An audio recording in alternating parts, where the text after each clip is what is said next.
welcome to another exciting adventure of Riding Through the Unknown.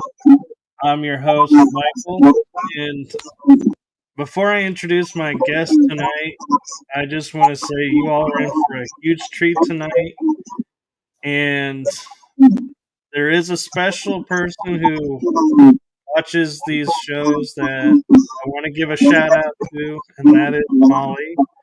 Happy birthday to you. Happy birthday. We got that echo again.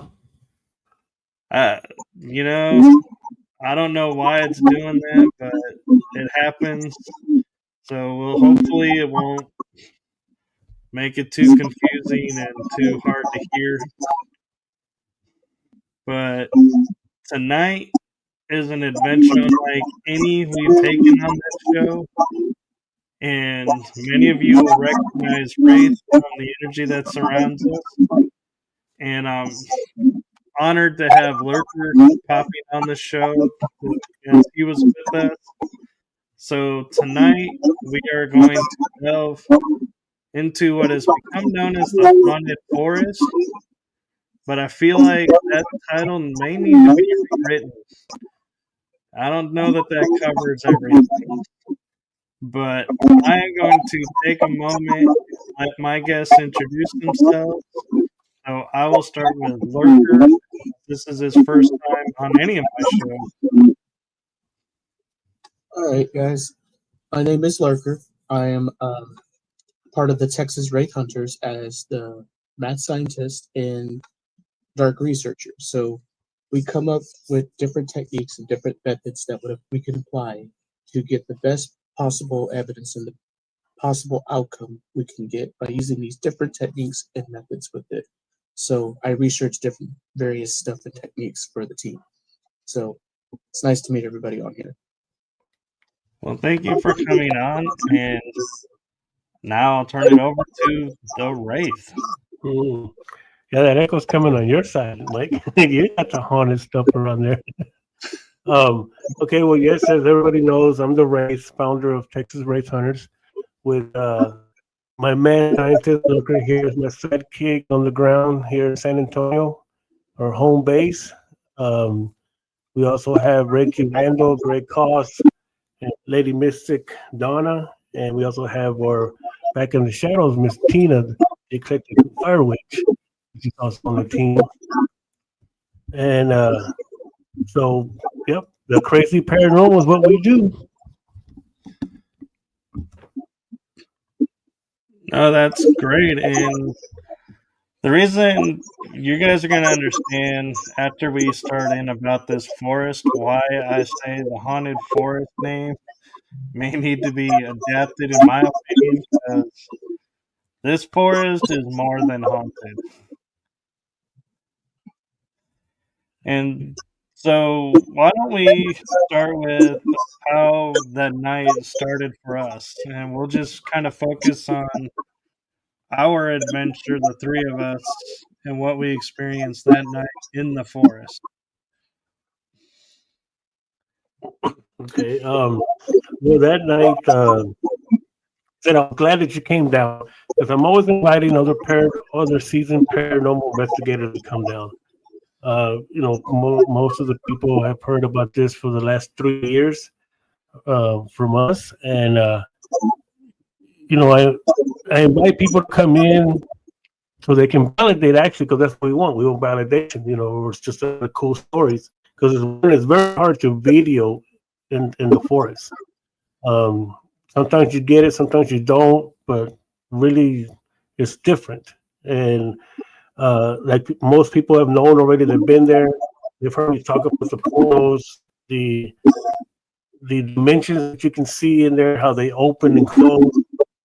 You can't really get the concept of it until you experience it yourself. You can hear me saying all these cool stories and everything, but until you come down and you go in there, and if it allows you, because it doesn't show itself to anybody, it may do some things. You may see a little bit, but it just picks its people.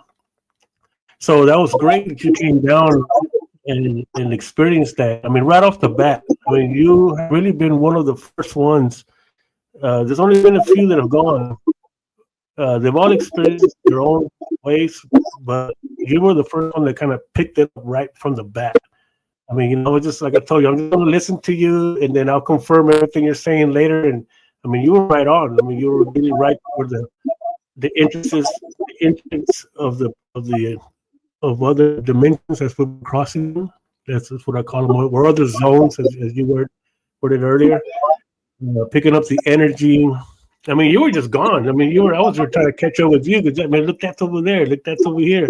And for me, that was because, yes, that's what I want. I want people to experience it and show itself to you, because it goes beyond paranormal. It's not just a ghost story. It's not just the natives that are there.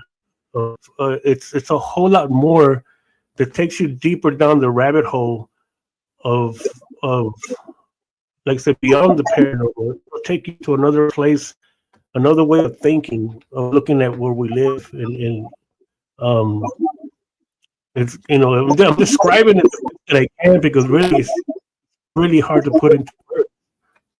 No, I totally agree, and I was cracking up a little bit when Lurker would keep going up behind me and going, "You got to open your mind to experience this place. You got to open your mind." And I'm like laughing because I'm like, Lurker, my mind walking into this place is probably more open than anybody has ever been walking into it, because I do shows like this, and so I'm like, I'm open to anything that's coming my way. And I Yeah. was like, I don't think I can get more open, Lurker, but thanks for the heads up. But yeah, I'm thinking I'm pretty well open. And then I'd be like going, okay, I hear something jumping through the trees. And Anthony's like, yeah, They're in they the are. trees. And then I'd be like, hey, I saw the white lady over here. And you go, oh my God, you saw the lady in the forest already? And I'm like, and I was like, I knew right in that moment, I was like, oh, I'm in for a huge ride right now. If it's already starting this level and Yeah. you're like, you're already seeing this, I'm like, oh boy, what is this night gonna bring now? Yeah. I'm just like, okay, well, let's go further then. It's because it affects people in different ways. Depending where you're at in your mind, um, where you're at in your energy, that's what it's going to affect you like. I mean, that's why I say don't even think like when you say those people out there who we want to break in our cars. There's no, don't think that, 'cause if you think it, it's going to happen. And I've seen it, I've experienced it, and so it affects. I've seen people break down in tears because it's like it'll become a mirror to you, and it'll show you the ugly side of yourself. Like sort of like a cleansing, or it'll just it's going to get inside of you one way or another. It's going to get inside of you, just depending on where you're at. That's why I would say either you're going to get lost, you're going to lose your mind, or you're not coming back from there. Literally, as you've seen, you can get lost, and it's impossible to get lost. It's you wander off into the forest. You've seen it shut in on you. That's what I was thinking about that. The reason why you got stuck with the stickers, because it started to close. And when it started to close, well, the forest is taking back over. So you maybe would have became part of a tree. I don't know. If you want to get out. Yeah. That was a crazy experience there too. We were watching you, and you literally walked through that giant stack of trees that was laying on the ground, and you were way in there. It's like, how did you walk through there with no light? Because we didn't use flashlights anyways. You walked that far and went through it, which of course is impossible in this realm. Well, and kind of what we're talking about here for those who haven't experienced it is from the path to where I was standing, I felt like I walked maybe 3 minutes, not that far. It seemed like I just went a little bit, stopped, and was like, okay, what's going on here? and there's this little opening over here. What's over here? And I went to go through it, and when I came back out and, shining the flashlight, there's literally no way to get where I was standing. And not only that, but it was further in than I had anticipated. So it's hard to explain how the time and the dimensions of everything is altered there, because I mean we literally were walking through branches on the ground that were piled up maybe waist high, and as you're walking through it, you don't touch a branch, you don't step on a branch. It's like there's nothing there. But then when you turn the light on, they're there. So it's almost like you could say it's like a holographic image there. That's like somebody put a hologram of these branches to keep people out.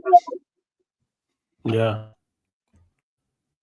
That's what I mean. It's like I mean, and you can't really get that. Like even right now, people that are here talking about it, you really don't grab it until you have to go experience this, and then you'll see. Like I said, I've been going there for over 30 years. 30 years. Oh shoot, there you go. I just slipped it out. No, because that just was crazy because that's part of that 30 years, 30 minutes, 30-second thing that I was showing you, and that just popped out of my mind. I meant to say 3 years. Wow. Okay. Well, anyways, I've been going there so long that man, I done totally lost my track. My track of mind. You're gonna just take that blew me away. Got me thinking about something else now. Well, while you're getting your train of thought, I'll share with everyone another unique experience is we had the moon shining down from above, but as we got to certain parts in each of the zones, they would be totally black until you got almost on top of it, and then it would light up, and you'd be like, wait, where did this light come from? And then you'd walk through, and you'd find another one, and you could feel when you're getting close to the new zone, the energy kind of shifts, and there's a temperature shift even.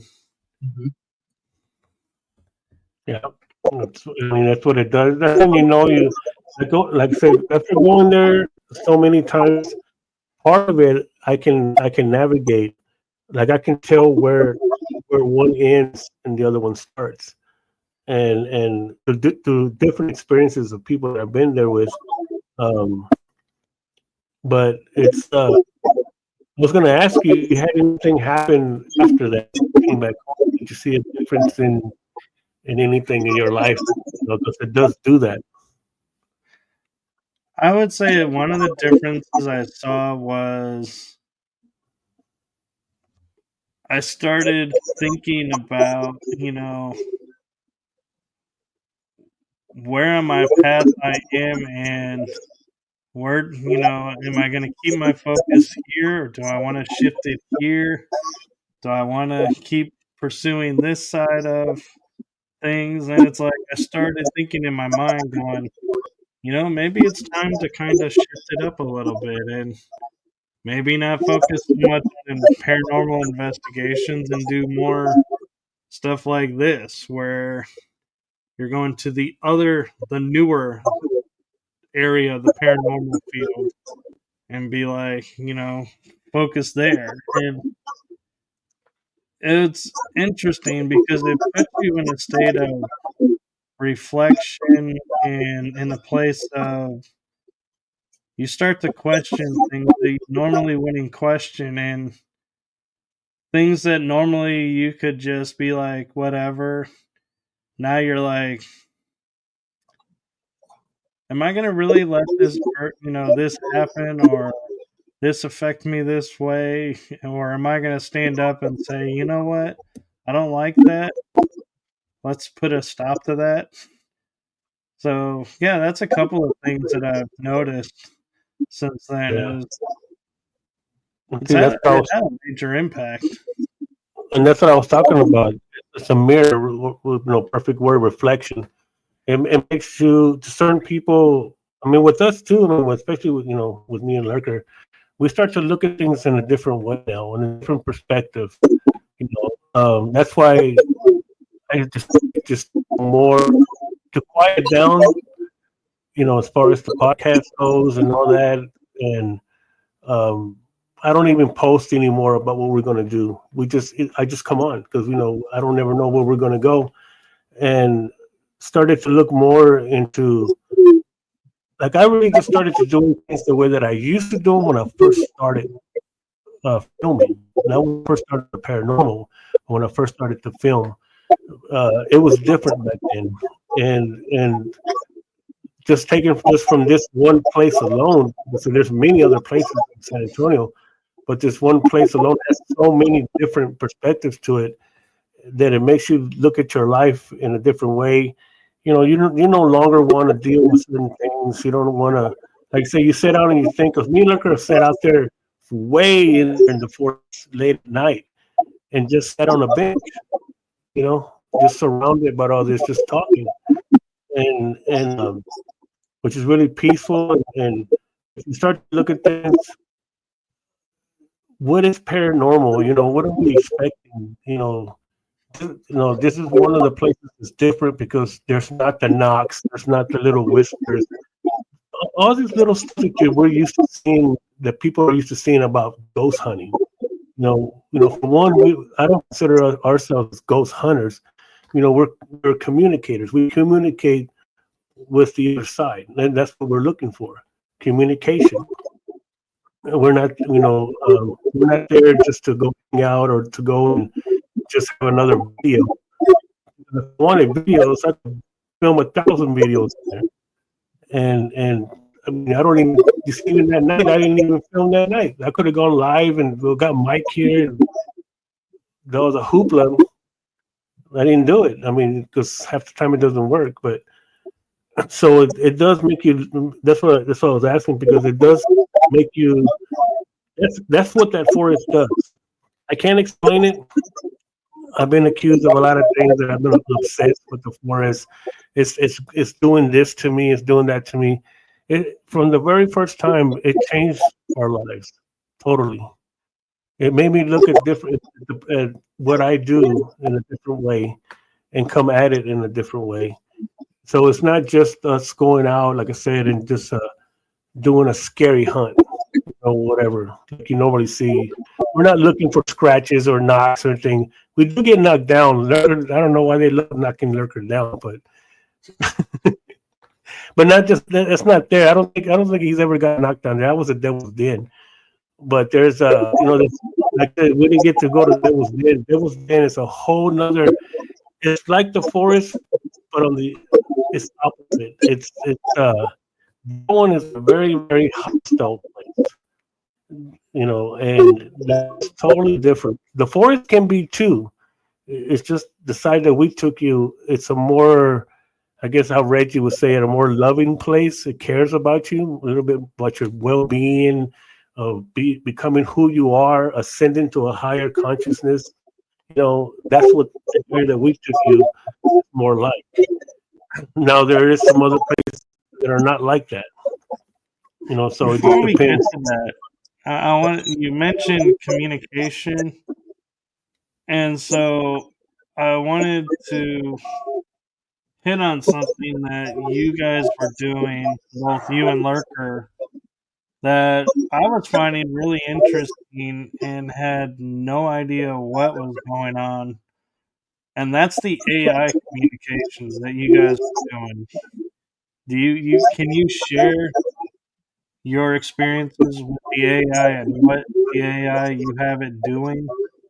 Yeah, that's Lurker's baby right there. He can go on this one. Okay, so um, Anthony told me about that Mark, of course, Mark was with him at the time when it was the old original Wraith Hunters. He was talking about how AI can be used in paranormal. So I grasped the concept of that. So we end up trying an AI. We're trying to make them become paranormal investigators. So we were training them how to become paranormal investigators or communicators. We tried that. We got some results with it. I mean, we're still working the kinks in the development on that process, but we got some interesting results with that, of course. Them asking spirits questions and spirits trying to spit back answers to the AI. So that was the first part of the AI usage. And then I took it a step further. I decided to create an AI, which is an artificial intelligence, artificial spiritual vessel. So I created a artificial vessel for spirits to take a hold of and try to get them to communicate through that as a conduit, as a medium for spiritual communication. So the whole point of that is to enhance spiritual communication, because sometimes when we use spirit boxes or spirit box apps, sometimes the words are hard to understand or they come up jumbled sometimes. That's what we were using at the time of the night.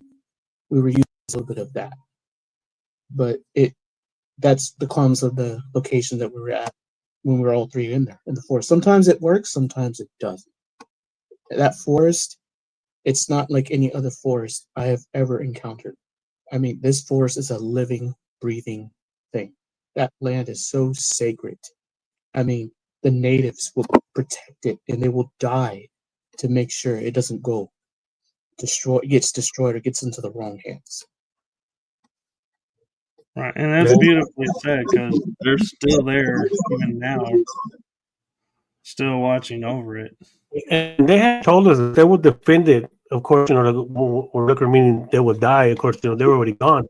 But in the sense that they have told us that they would defend it spiritually, and they would call upon other spiritual beings to help them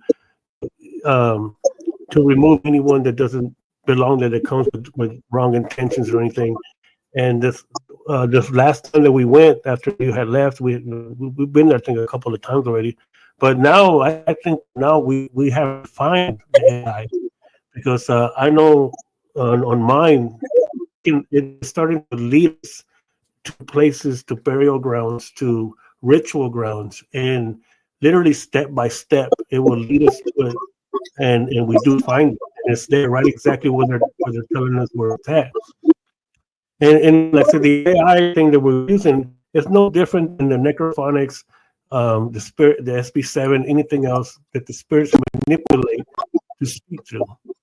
So it's just, it happens to be AI, something that's new. You know what I mean? Not everybody's using AI, but then again, nobody ever used SB7s and necrophonics either at one time. That was a new thing that it came in, down back in the day. So I think that we're on the forefront of this. And since we're defining it so much, tuning it,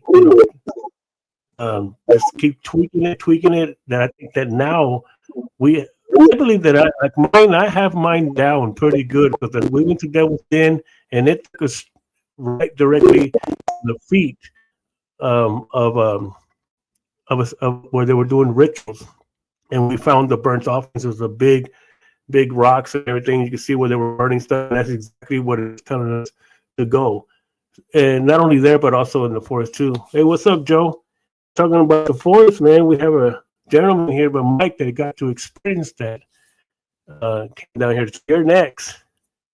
And so the AI is really taking it further. And like Looker says, that it's like, I love my necrophonics. That's the one that I use, because you get broken words. We do have done pretty good sentences. When we went to New Orleans, when we were down there, me and Reggie, we got some awesome sentences, but it's not fluent like the AI is.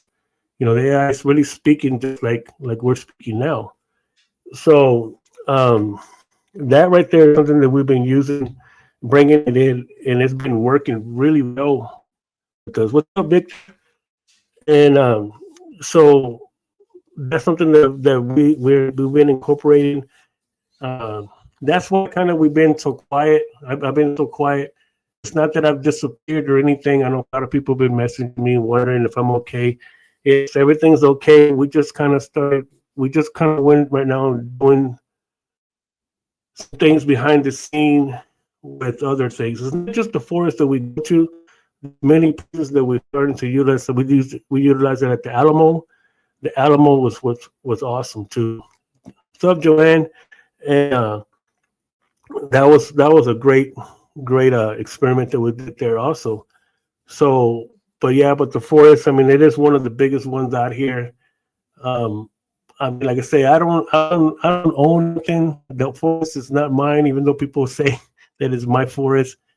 I want people to come in and like yourself to experience what we're talking about because it seems like I don't want to say that we're tired of the same old thing, but when you've been doing the paranormal for so long, it kind of does get mundane and okay, we went there, I got a little bump, we heard this, we heard that, and you get so used to it that it doesn't even affect you anymore.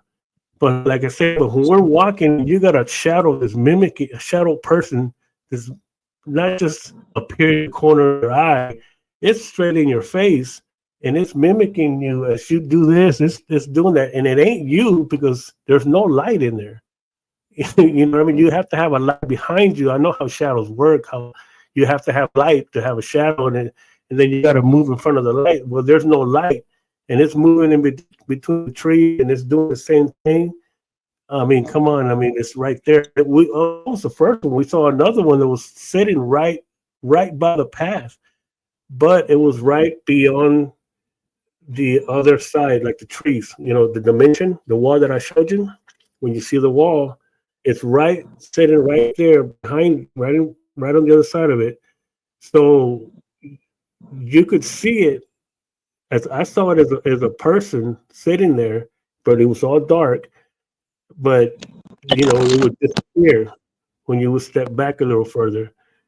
But it was right there, right next to us. But you can't take a picture of it. You try to take a picture of it, forget the flash and anything like that because it's going to disappear, like you saw the light do it.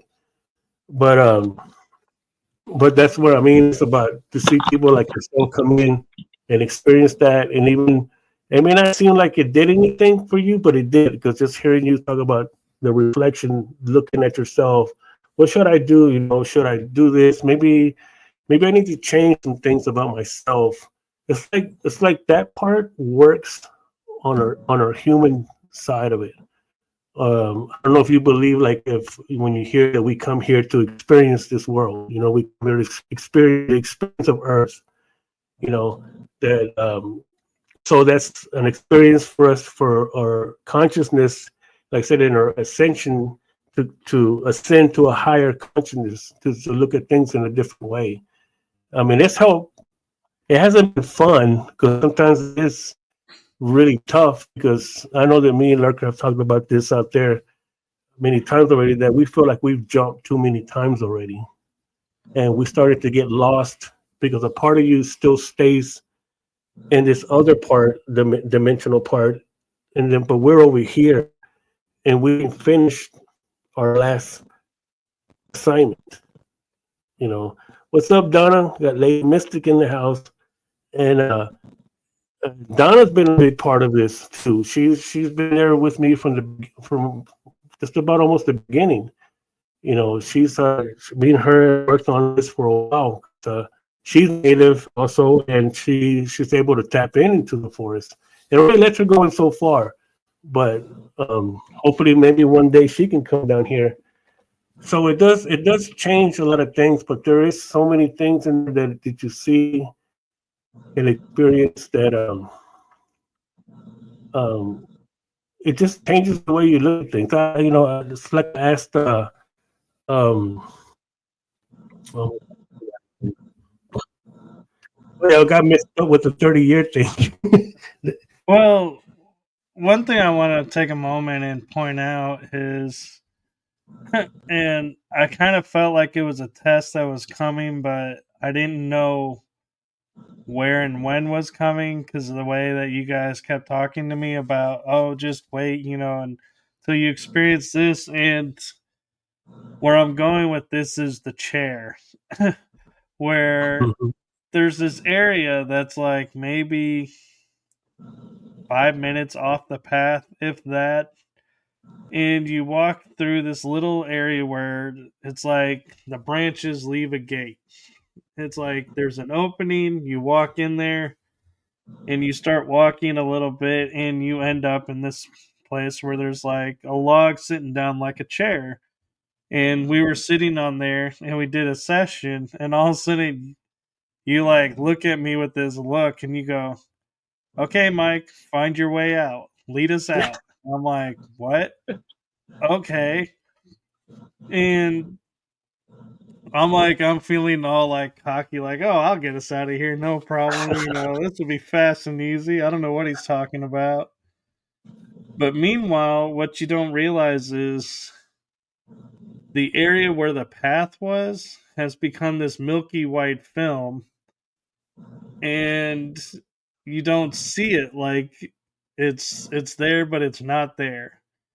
And you start I remember start walking, and I'm like going, I came in this way, so obvious, you turn around 180, it should lead you out. And we're walking, and I remember stopping and going, wait a minute, I'm walking in a circle. I didn't complete the circle, but I was aware, like halfway, that something was wrong, and we were about to go back where we started. And I think I remember the two of you like kind of like either were like, huh, like he figured it out sooner. I was like trying to gauge your reactions going, did he figure it out sooner than most people? Or did he figure it out just like everybody else did? Or, I was kind of gauging, but then it's like I turned and I started going out, and I was like, there's the exit. And we walk out. And the thing that got me was it took like maybe 10 minutes to get out, what took us 5 minutes to get in.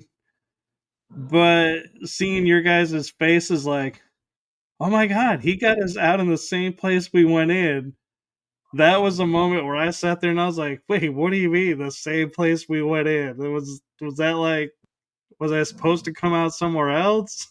And I was like trying to figure that out. And then you guys go, we walk up and you go, this is where we usually come out. And I was like, oh, I get it now.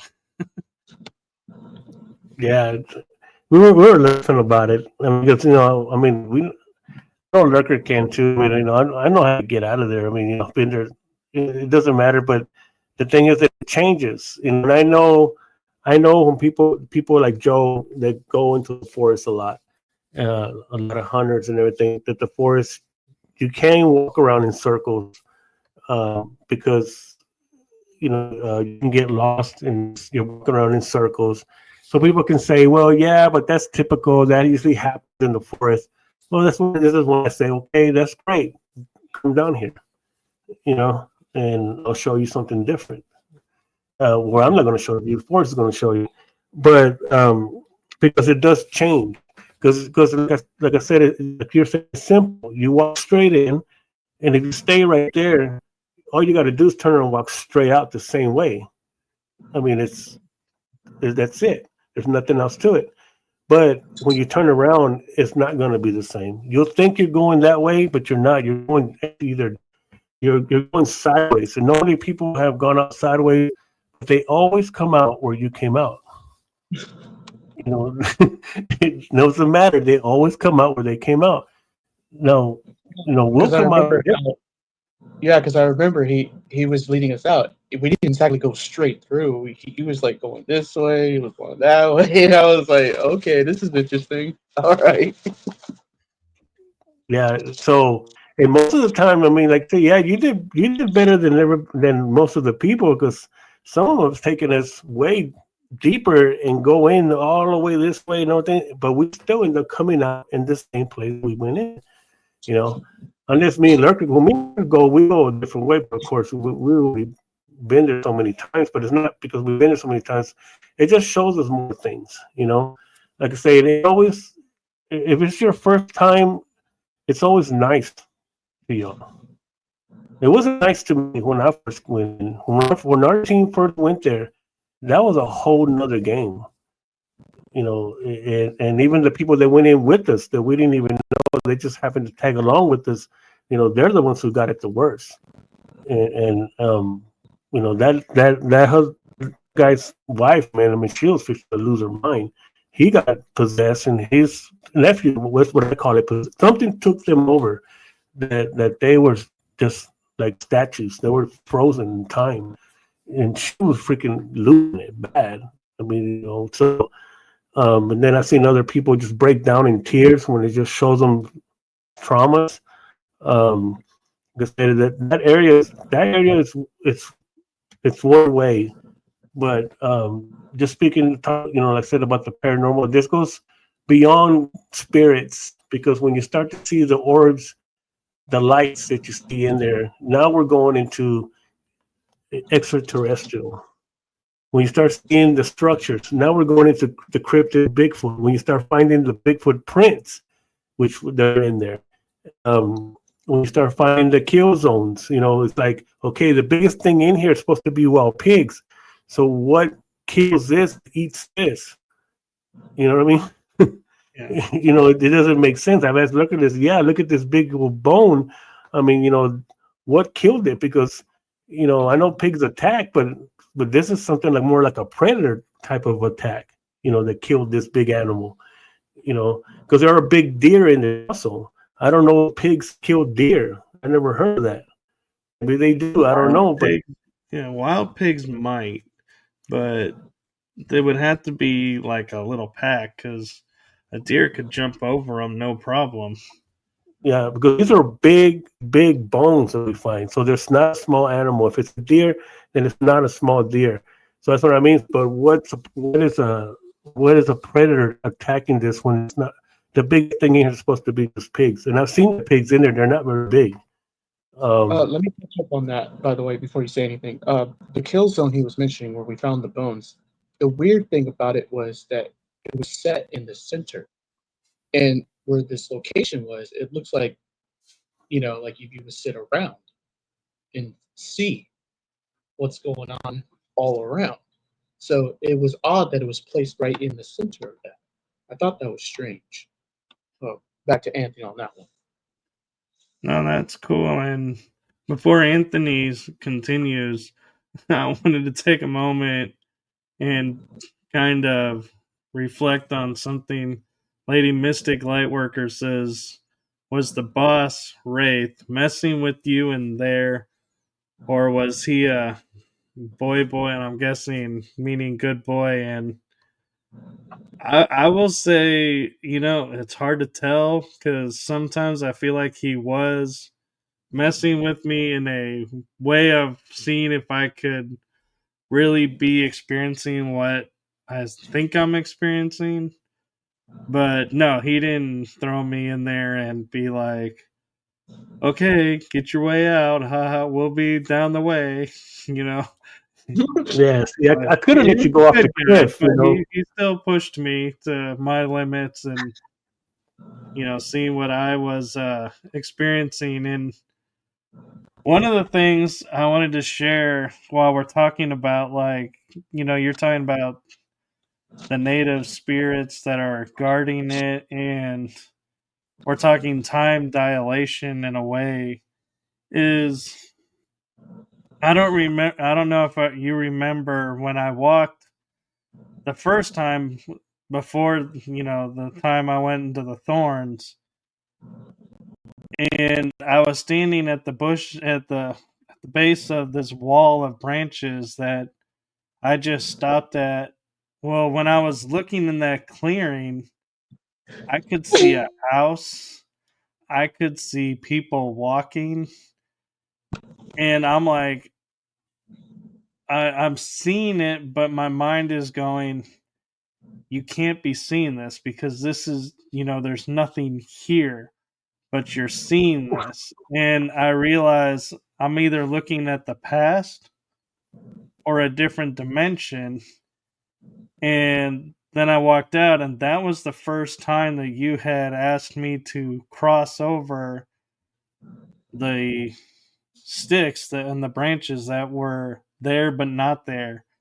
And so that's where I think is like my mind starts going to like there's a holographic wall up and they are still living there, but you have to be the right energy and the right frequency, so to speak, for them to be like, hey, here we are.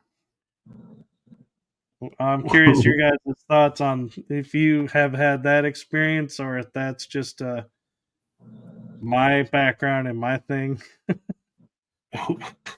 I'm just laughing, man, because it's kind of it's just joyful to hear that. You know what I mean? Because you know, like you said, I was being a good boy, Don. I couldn't let him go off the cliff, you know, into the river and just laugh about it, you know. But no, I didn't let him do that. But yeah, it's the frequency is the one big thing. I have used frequency in there, but we are frequency also.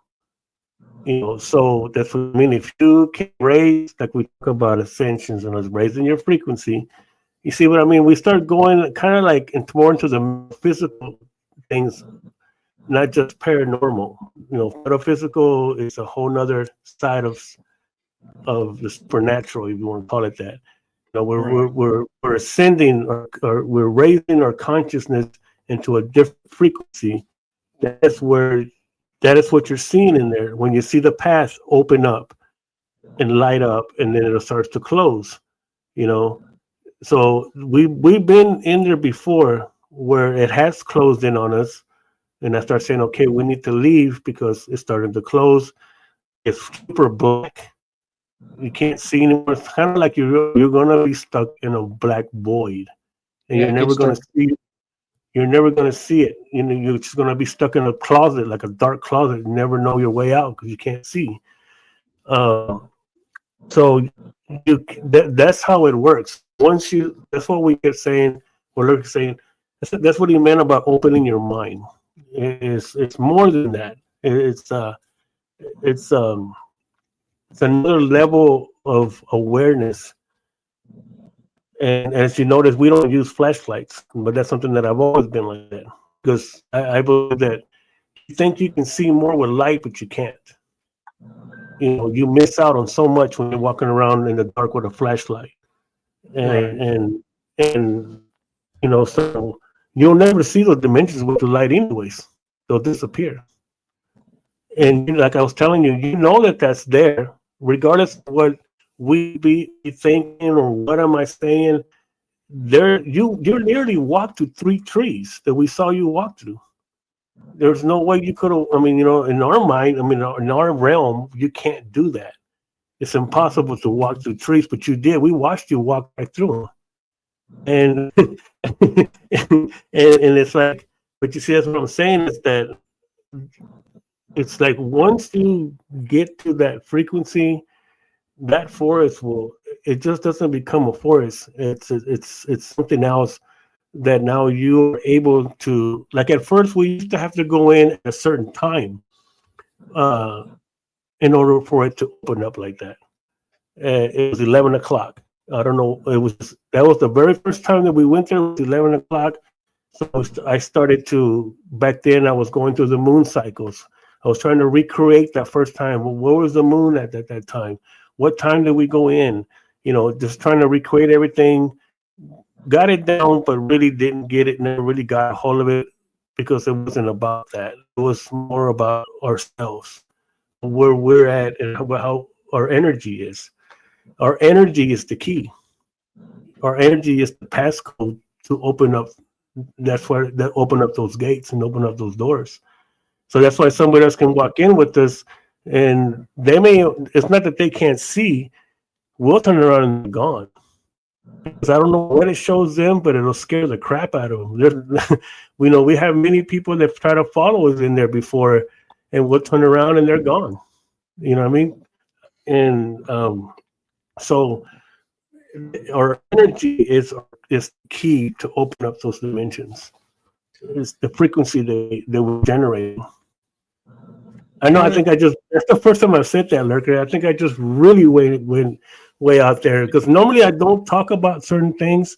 I said I got a ton of stuff, but sometimes it's kind of like it's so out there that I really don't want to spend the time trying to convince somebody, and it's really hard to do it like this. The only way you're going to do it is to what you did, is come down here. You've heard about it before. You've talk about it, and you actually have to experience a lot more than other people have, and also too really fast. It just showed it to me. It just showed you. I was amazed. That's like, damn, and he's already seen this. I'm like, yeah, he's already seen that. It's like, okay, well, that's why you said go with it. I want to follow you now. We'll see where it shows you and where it takes us. Yeah, and there's a question in the chat room, but before I get to that, I wanted to also point out, as we're talking about, not only does the ground move, like the branches, the trees and everything relocate, but we would be seeing shadows, and as we walk up to it, all of a sudden it would be like a sign, a post, a trash can, and it's like, in the paranormal we hear of shapeshifters, and we're like, oh yeah, how many people can say they experience shapeshifters, and what would you do if you encountered one? And I'm sitting there and I'm looking around and I'm going, I am surrounded by shapeshifters right now. I can literally say we're experiencing shapeshifters right here in this spot.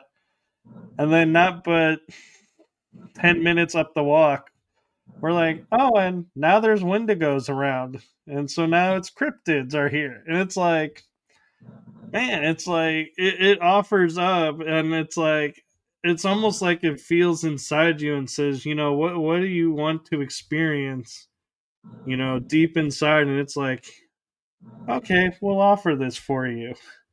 Like me, I'm like, I rarely come across cryptids or shapeshifters here, but I feel like I've done it elsewhere.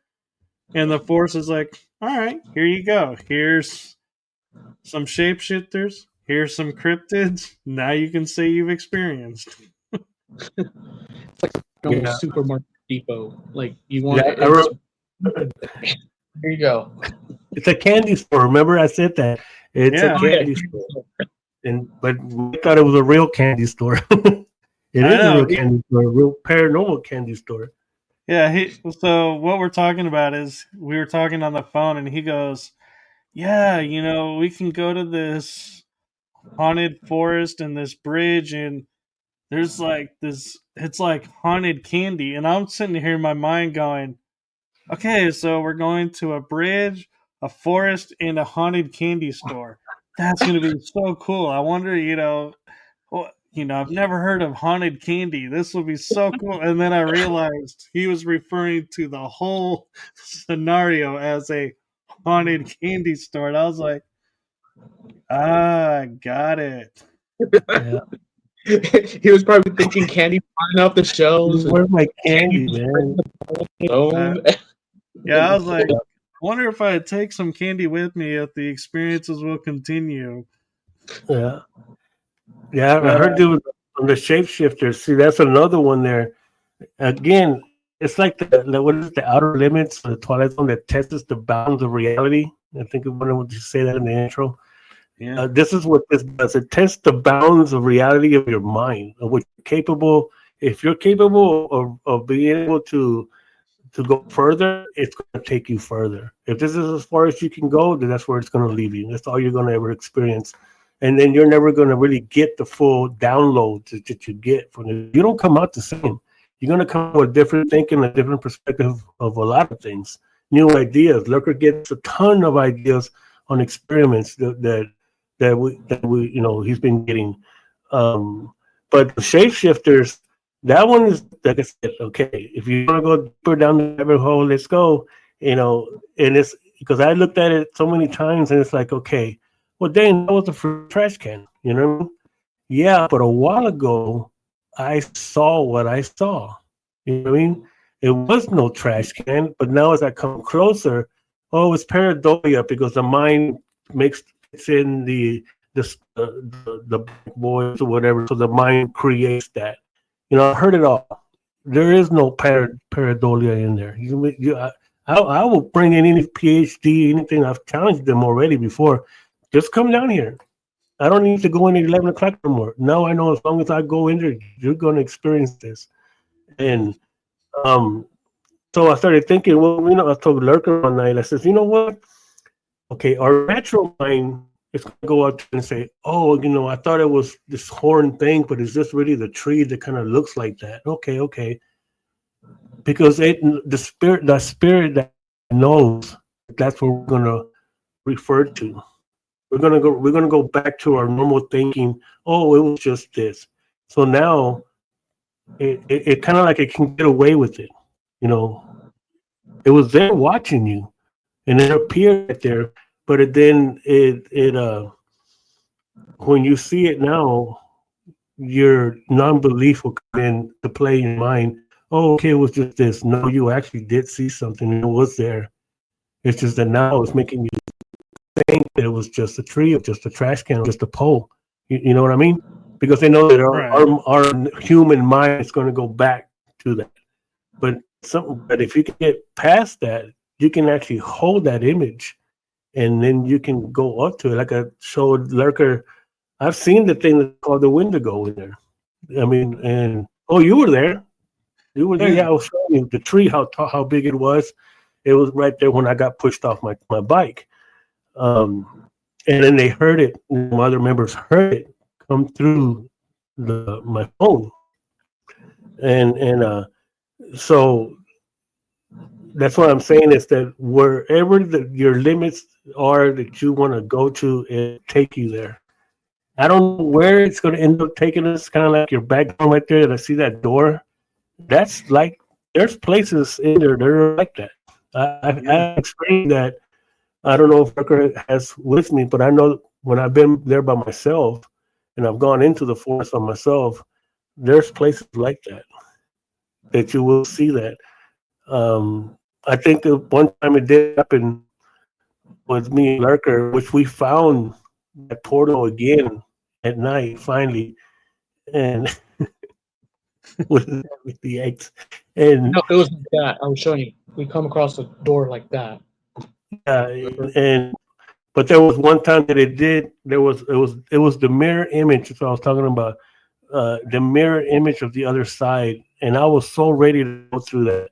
But at the time, Lurker wasn't ready. He was, I'm not ready, man. I'm not ready. I'm not, so we backed off, and then we couldn't find it anymore. And we just found it the other night when we went. It's the same way. The entrance is marked by two big branches. It looks like kind of like it made a little sidewalk kind of thing, like this. Like, okay, this way is there, and but that is the mirror image of the other side of where me and you, Lurker, were at. I mean, it's the same thing. It's just the opposite. It's the mirror image, but it's different. It's not the same energy. It's the opposite because it's a mirror. But there's a place in there just like that. I mean, you could say even with myself when I talk about this, because I think even enough, I haven't even told Lurker there's a place like that. Even my own skeptic self will say, "Okay, dude, really?" I mean, I get fights with my mind. My own mind starts saying, "Well, yeah, man, I've been there. I know it's there." Like it'd be a fight in between my skeptic side because it's like, okay, you're going way out there. Like I can hear other people think that, but it's okay, Like you experienced what you experienced, you saw it, and it's something that's not the same as going to a haunted place, that you've been to. This is like no place that you've ever been in your life. I can guarantee it. The closest thing I could say to someone, if he really wanted to find it, would be Dagobah from Star Wars, where everybody goes in and everybody says, "Well, what's in there? Whatever you take." And it's like, don't take your weapons. You won't need them. And it's like, to me, that's the best description, the closest description I can come to for what this grounds are. It's like that. It's like whatever you bring in, it'll bring to the forefront. So if you're thinking about something, you better hope it's good thoughts, because if you're thinking something's going to kill you, Yeah, you're going to exactly. manifest that going in there. Exactly. That's what I was told. And I said I experienced that with one of my old members, and it manifested as soon as he thought it, and I yelled at him, and I said, God dang it, I'm just keeping it clean. But I yelled, and it's like, I told you not to, whatever it is that you think it's going to happen. See, like when we go in there, I used to go in there armed. Now I don't. I don't go there. And if anybody wants to jack me in there, I feel sorry for you, because the force is going to take care of you. That is one of the safest place that I've ever felt at. I don't care if it's 1 o'clock in the morning, 2 in the morning, by myself. And you see how dark that place is. What's up, Greg? You see how dark that place is. That's another thing right there that the forest gave us. He got one, and I have one. It gifted us our own staff, which that is a very powerful symbol. Not just a symbol, but also a weapon. And it's not to hit you over the head with it, you know. But it's one of the safest places that I feel that said I've been there. I've been there alone at one past 1 in the morning, alone in that inside the forest, and I never, even if when there's people there, because there's always people there, getting high, drinking, whatever. Like you heard the people shooting. Um, all I have to do is cross that bridge. Once I cross that bridge, I'm going to disappear on you anyways. But I don't feel threatened by anything. Anything in that forest itself, and especially anybody physically. That it ain't gonna happen. You're not gonna do anything. With Exactly. Lurker's the same way. Once we go in there, you can't touch us. Yeah. It- I know The that's a question bold that came statement to say. earlier was, when we were talking So, about stuff in there, is Johnny Mariner was asking, do you think there might be something big in there? I'll tell you what. I'll put it this way. It goes, and I normally don't reveal this either. I did one time, but there's that place is tied in with the government, and that's as far as I'm going to say that one. And I usually don't back off from saying things. And There's stuff underground. There's stuff underground in that place. That's also being uh they're being surveillance in that way. You call it almost like Area 51. It's just very hard to get to. It's very hard to find. I remember, going back a little bit to that spot where you fell on a previous adventure, and we were talking about it. I remember looking at you and looking at the left of my left over on the corner, and I said, "There's two Wendigos over there," and you were like, "Yeah." And I said, "But there's a cave there." And you're like, "What?" And I pointed to this little area and I said, "That's a cave." But when you shine the light on it, it's like a little dome amphitheater of branches. But it's another one of those spots where you turn the light off and it looks like it goes not only deep back, but it looks like there's no ground. So it's like, I almost was starting to wonder, was this not only a Wendigo nest, but was it also like an underground entrance? Yeah. You also kept seeing rivers in there. And that's, yeah, because that reminded me about the when I was telling you. I said, I bet you too. I said that you could walk across that river. I bet. You know, because I remember you saying, I see like a little river right here, and I see another little river right there. I said, well, I bet you can walk across that water. You can. It just takes. Like I really don't want to say it this way. Like it takes belief in a way, but you just gotta know. You just gotta believe. I guess I have to say it that way. I can't find the words, but You have to have an open mind to the possibilities of what's around you. right. It's almost like you can't doubt. There's no room for doubt. You can't. If you It's, go in thinking I can explain all this away, you're not going to experience much yeah. because your filters will start to cloud everything. And so, yeah, you have to make sure you keep your mind totally clear and open. And oh, Johnny says there is a cave out there west of the bridge. Yeah, there's a cave. I think I told you that night. There's a cave on the end of that road, but you got to go Yeah, down. It's a we big didn't cave. I go mean, that far, Johnny.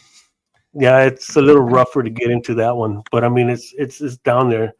I know we've been wanting to um, go in there and light a little fire and do a session inside that cave.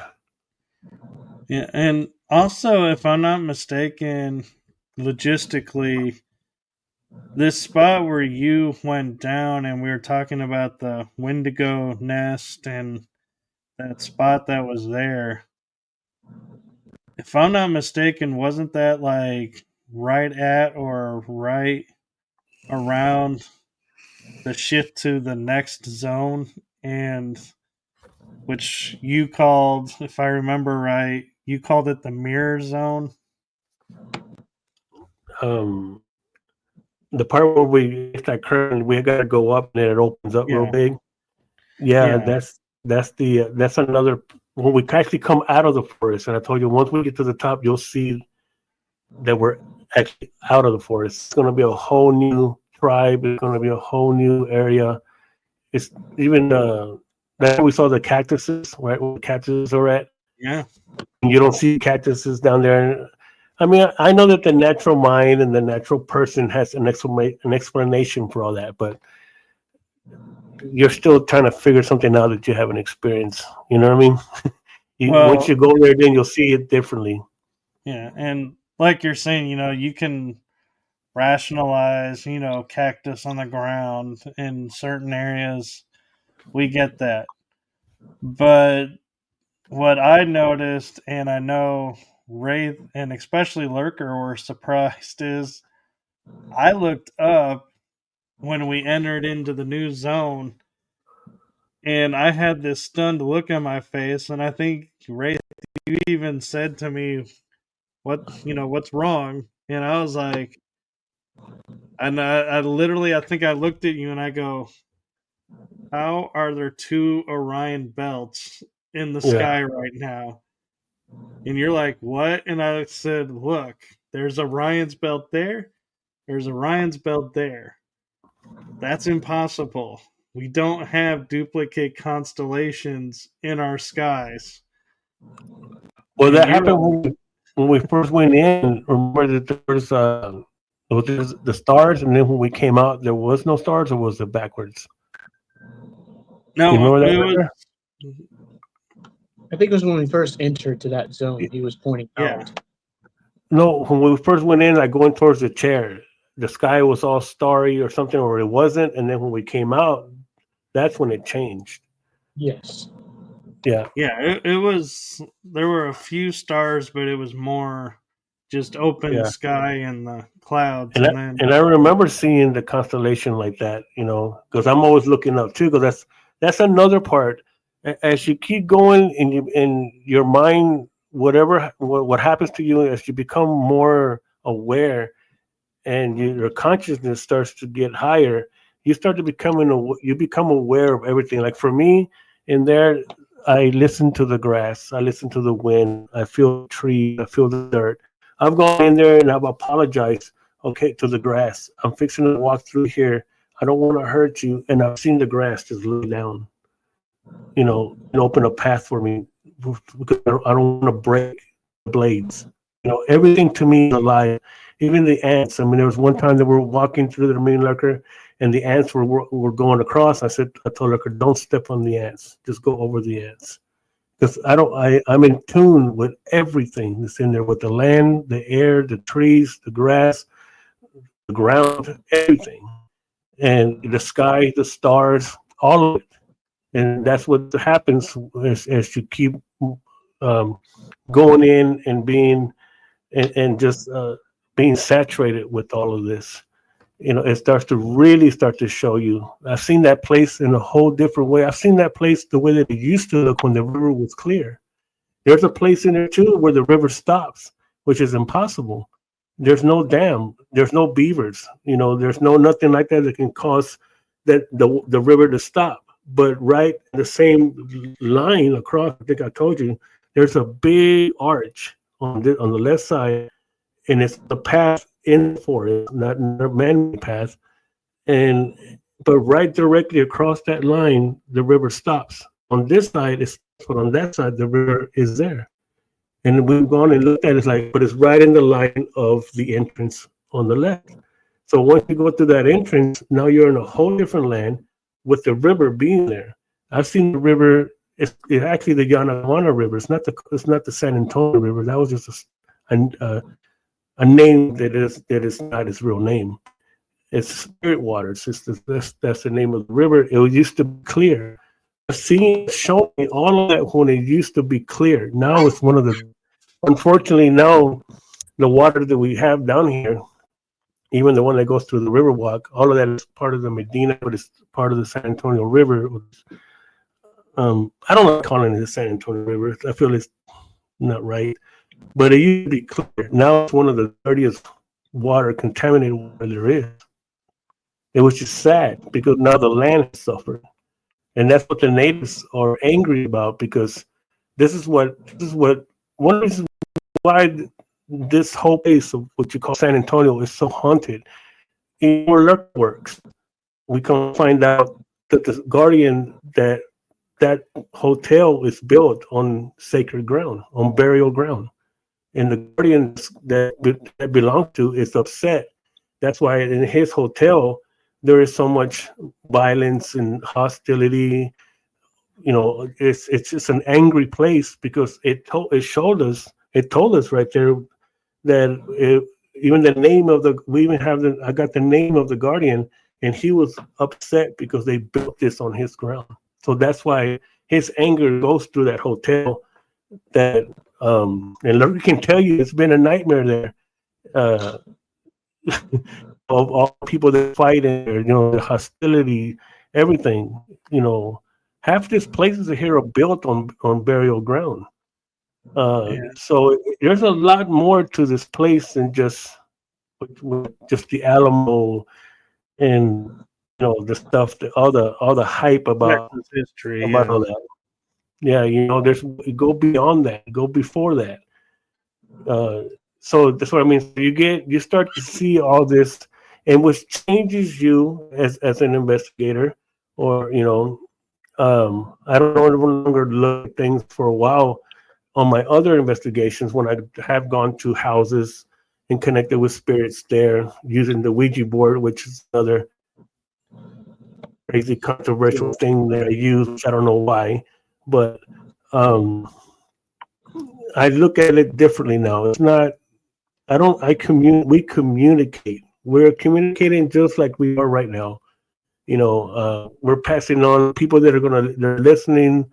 They know about it. People that will watch it later on replay, wherever this podcast lands, that they'll hear it. Just like all this time, it's not just spirits, or not just spirits or ghosts. Not everything's evil. I mean, like they say, it's just an angry person. That's all it is. Just like this place. It's not because, there's a demon in this hotel. No, it's an angry person. It's an angry native person that lives here. It's a shaman that used to be here, and this was his land.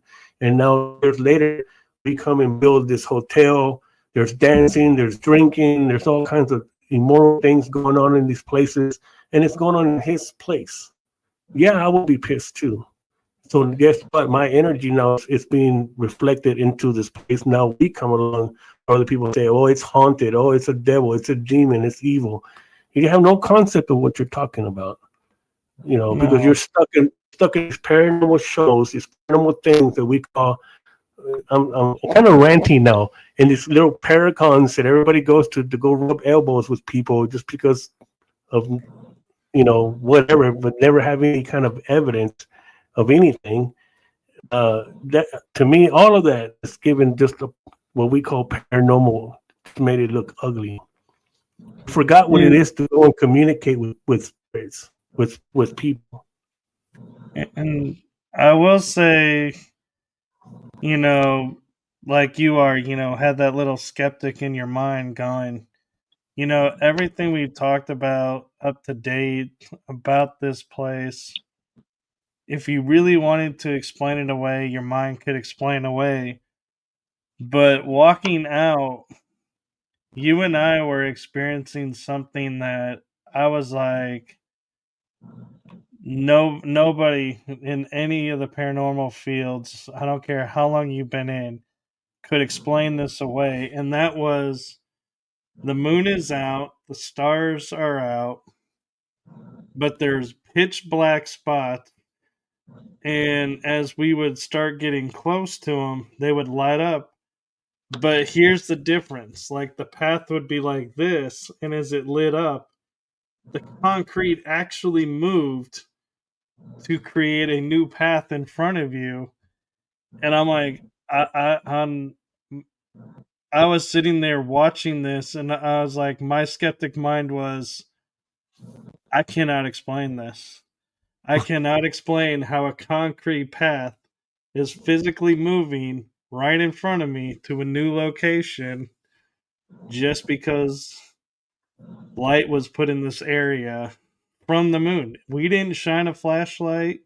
We just were walking, and it was constant. Every time there was a dark patch where it was pitch black, it would light up and this path would move. And I even was commenting to you going, how is this path moving? There is no explanation anyone can give to why a path physically goes from one angle to a straight line or even to a different curve. It defies all logic. There is no logic. Yeah, that's when I told you the story about the little girl and her mom when I showed her how it straightens out at that certain point, and then you see the big, gigantic portal open up in the end. But I would say that's just pareidolia, Mike. That's just mind playing tricks on you. It's just seeing what you want to see, what your mind makes you think. Yeah, but I would argue.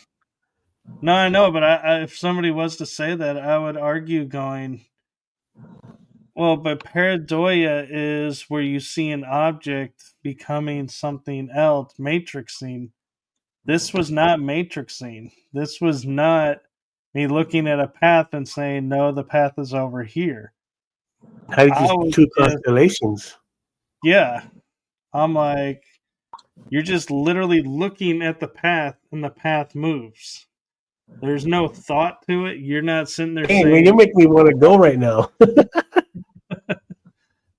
But the two constellation thing, that was pretty cool right there. I mean, that's another. I mean, they all are, but to see two constellations, I mean, come on, people, explain that. I mean, was this Stargate or what? I mean, where are we?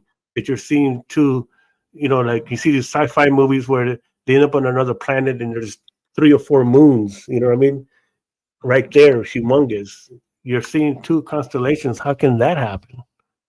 Well, see, and that's the thing. Even if you look at the sci-fi movies, like you were mentioning Stargate and all those other Brandon? ones, it's celestial objects like planets or moons or suns multiply. You never see the stars repeating. Even sci-fi won't touch putting two constellations in the sky. And so that's like, even pointing that out even further, it's like, yeah, sci-fi gets out there and, kind of can explain stuff, but even they won't go, here's two Orion belts. You never hear of anybody on a sci-fi show going, oh, look, there's two North Stars. Right. So the stars always stay the same. So just taking that one experience right there. So then that happened. It was real. You've seen it. We all saw it. Okay. So now what happened then? When we came back out, are we between two dimensions? Our dimension and the parallel dimension that we're seeing both? Because something happened. So if we go to an explanation, not a skeptic one, but say, hey, so what are we looking at? Are we looking at the mirror image of that too? Let's talk about the mirror image. So are we in between now? Because something happened that we went in, it's this way. Now we come out, so something changed. So where are we now? And did you ever go back to your other prior dimension, or did you stay in? Because we didn't go back. So now are you in your former dimension, or are you in between dimensions now since you left? Because that ain't gonna just go away. I can tell you that. It ain't just gonna stop because you left. Right. So that's why I've asked you, does anything change? Oh, we got the X in here. So something happened there that you saw it. And I know you're not some spooky guy who just believes anything that's being told. You actually saw those two constellations on top. So something happened. So where are we now? So we cross dimensions, or are we between dimensions now? That we saw both. I get the feeling we were in between, but not in between dimensions. So it was a little different, and the way my mind is matrixing it right now to kind of make clear what we were doing in my mind's eye is, I'm sure you guys have seen The Never-Ending Story. At the end, when he has to walk through the two Sphinx, and if he doesn't time it right, he dies. Well, I'm not saying we were walking into the Sphinx and our lives were in danger, but I feel like we were walking up to this place, and it was like, instead of the Sphinxes, it's like, I would say almost like it was the gateway to say, which reality are you choosing now? Are you going to choose this reality where Orion is on the right? Or are you going to choose this reality where Orion's on the left? Or are you going to choose a reality where there's two Orions? And it's like we had a choice. And you're going to go, and whichever one you choose, like he's saying, timelines, two different timelines, but two timelines in two different dimensions. It is. And so what did you come back to? I think I'm still matrixing it. I'll be honest. I think I haven't fully settled into which one, but I think it's leaning towards where there's two, because I'm feeling like, and it's not the fact that there's two like Orions in the skies. I think it's opening up to, there's two sides to the world of what's going on, and being aware of both of them. And I think it just used the constellation as a way of saying, okay, here, you can understand there's this side where Orion's doing this and this side where Orion's doing that. Both are existing, but it's not meaning two worlds. It's just like two dimensions in the same space. One that's, you could argue maybe we were looking at one Orion is like the light side, the lighter side. Then there was the darker side because the one Orion wasn't as bright, you could argue. So we're seeing the light and dark side balanced and living in balance and knowing there's both at the same time.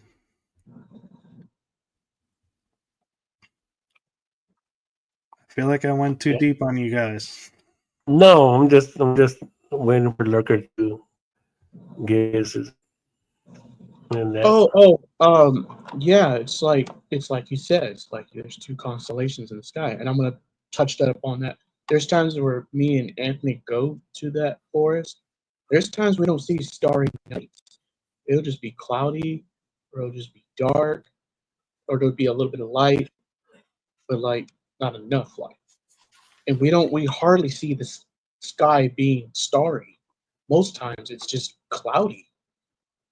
And what you saw was definitely unique.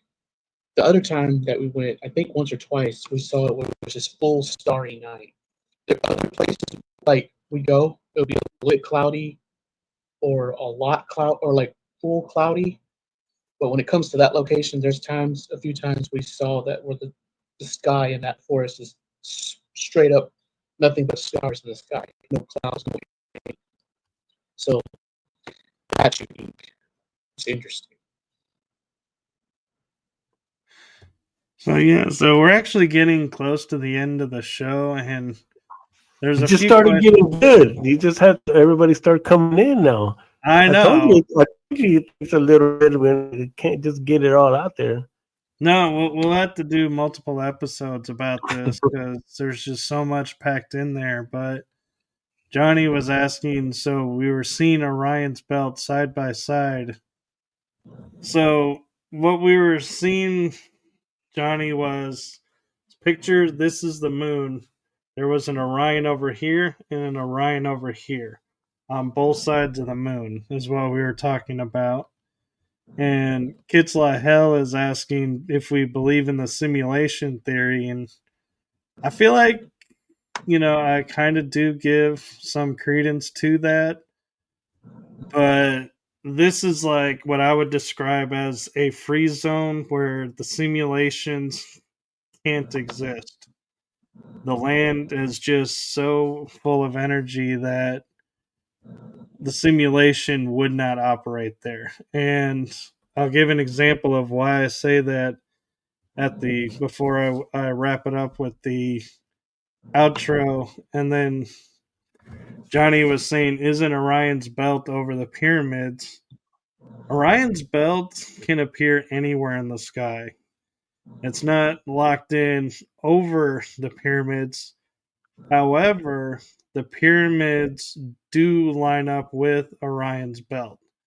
So there is that aspect I will say about that. And one thing I wanted to make sure addressed about that's unique about this area of the land was when we started this adventure crossing the bridge, and I think it was the Donkey Lady Bridge you have to cross.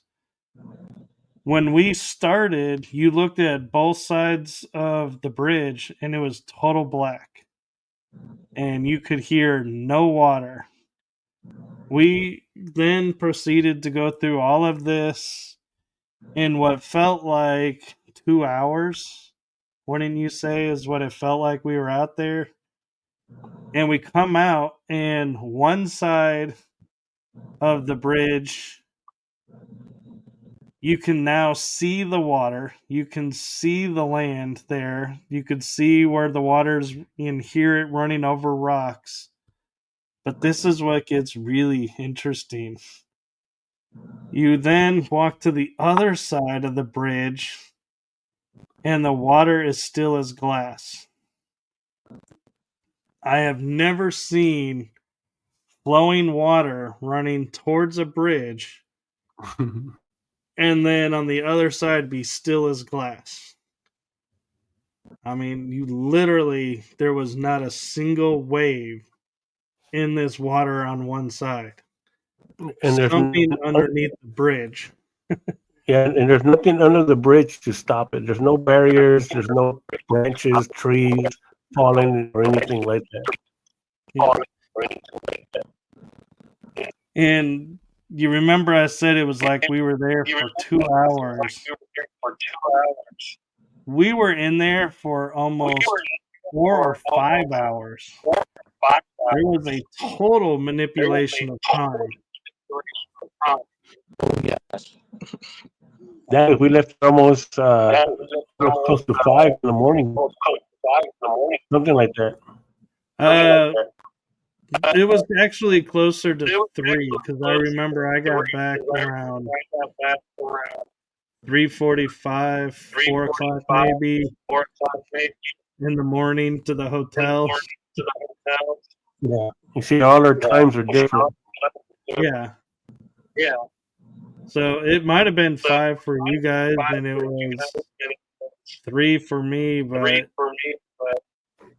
yeah, it is definitely a place where all concepts of the 3D world don't affect.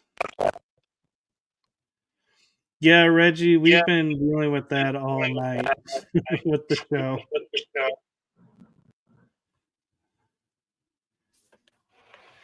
So before I go, is there anything either of you want to add or share?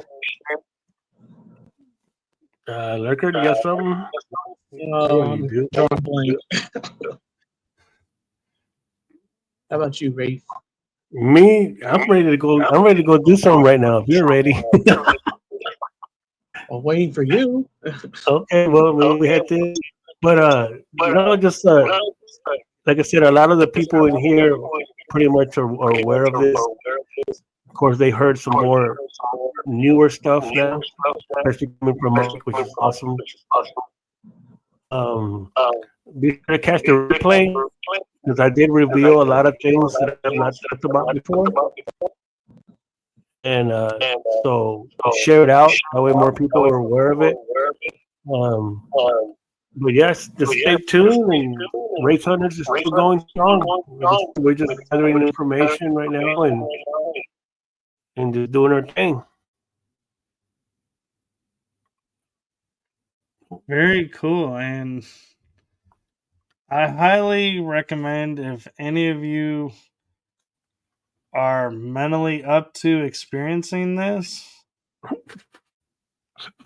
do reach out to Wraith, and he'll gladly walk you through. I mean, he is a great guide, and the thing I do have to admit that I really appreciated about Lurker and Wraith being the guide is they did not fill me with what was going to happen. They shared as it unfolded, and I shared what I was experiencing. So there was no possibility of me going, oh, I'm seeing this and hearing this because they told me that's what happens there. So I just wanted to clarify with everyone that, yeah, they did not lead me in any way with any information, and everything I was coming up with was purely from my experience and was validated by them, which I was grateful for. And one moment that I know blew Wraith's mind away, and sorry, Lurker, I have you muted. It seems to help with the echo. Is at one point I look and I'm walking through the branch and I come back and I go, I'm going to walk through. Put a light on while I'm over there and let's see, what happens. And he starts yelling, no way, you did not just say that. And I'm like, what? He goes, I've always wanted to do that. How did you know I wanted to do that? And we started to think, that kind of confirmed for us that I had been there before, even though I never have physically, because I was recognizing things. But that moment, I think both Wraith and I were like, we've been here before, because we were in sync in that same moment. Yeah, that was cool. And in fact, I'm glad you brought it up because we're going to try some things now with that. We've always shone the light and then we turn it off and then we walk through. Like I've even proven it so many times. Okay, you see the tree, right? Okay, you see all that in front of me, right? I'm going to walk right through it. I'm going to turn off the light and walk right through it. But I've never done it with somebody else, not me lighting the way, somebody else light the way behind me, and let me see do it then. So that's pretty. That's another, and that's what we're about testing. We're always testing all this stuff. We're trying to debunk it in a way. That's what we're doing. We're trying to see if it's really going to work. Because if we try this, okay, well let's try that, and try to make it not work. So that was pretty cool. I said I didn't never think about that. Yeah. So we're gonna get Lurk to do it. If he gets stuck in a tree, then he gets stuck in a tree, right? Okay, I'll just film it. Yeah, it'll be interesting to hear if lurkers become one with the forest because we put the light on. Hey! Ever since I met him, and ever since I've been to that forest, I used to be just to be a device guy. Now I'm just a method man, a technique person, a creation guy. Now I'm literally made me what I am today, pretty much. We'll do it, Lurker, just for research purposes. Yeah, that's what we'll say.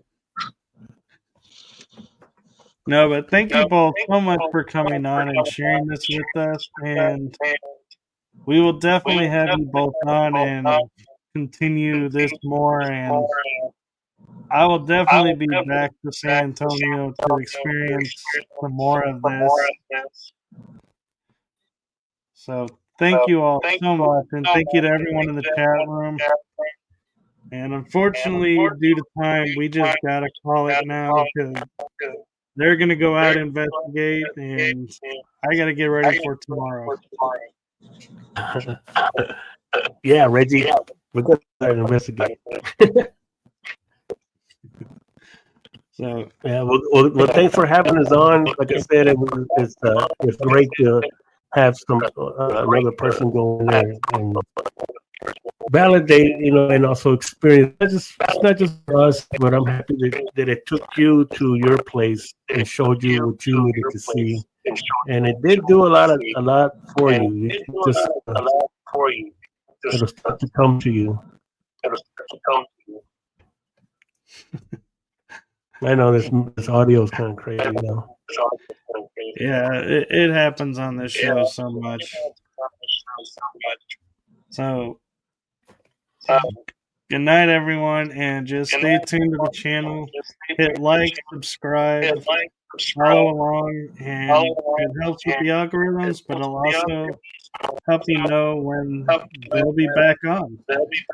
So keep in tune, and we'll see when that comes up.